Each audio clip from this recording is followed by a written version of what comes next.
يعني نفس الشيء، احنا كنا اخوه كنا، ماكو هذا مسيحي ومسلم ويزيدي، كلنا يعني متعايشين سوا.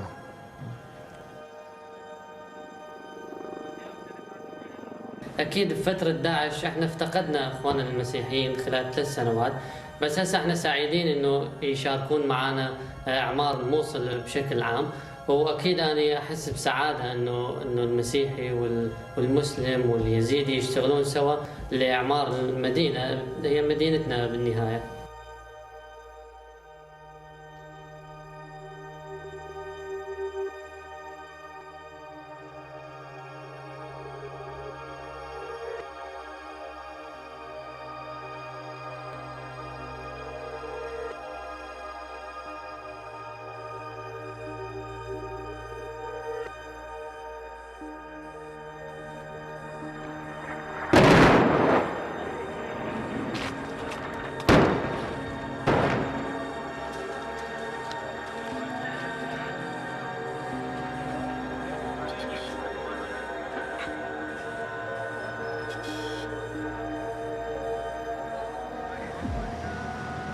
They try to destroy everything. They try to destroy the history of the city.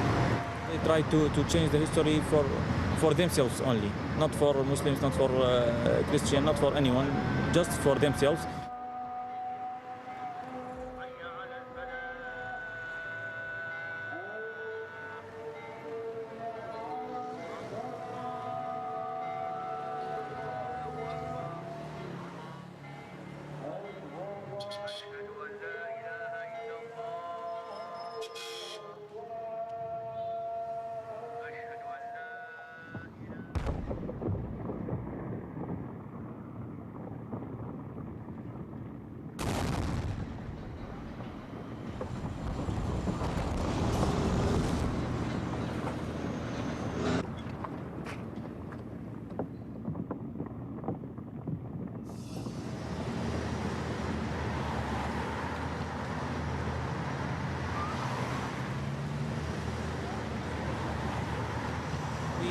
We removed about 5,600 tons of rubbles and about 20 IEDs.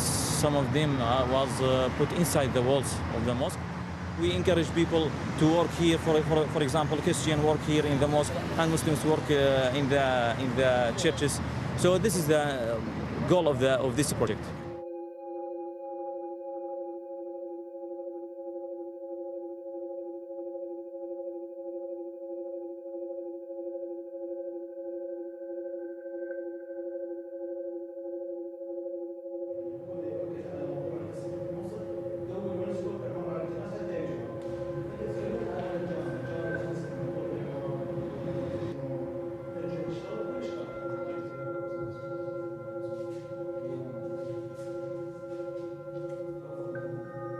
We can see here some ropes.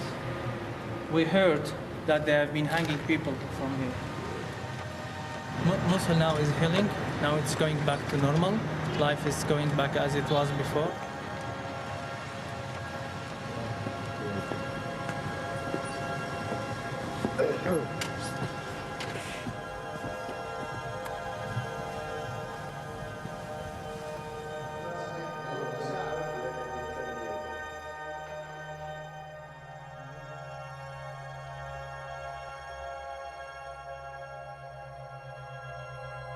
يا سيدنا البابا فرانسيس، فرحنا كثيرا عندما علمنا بأنك ستزور العراق، وفرحنا أكثر عندما علمنا بأنك ستزور مدينة الموصل تحديدا.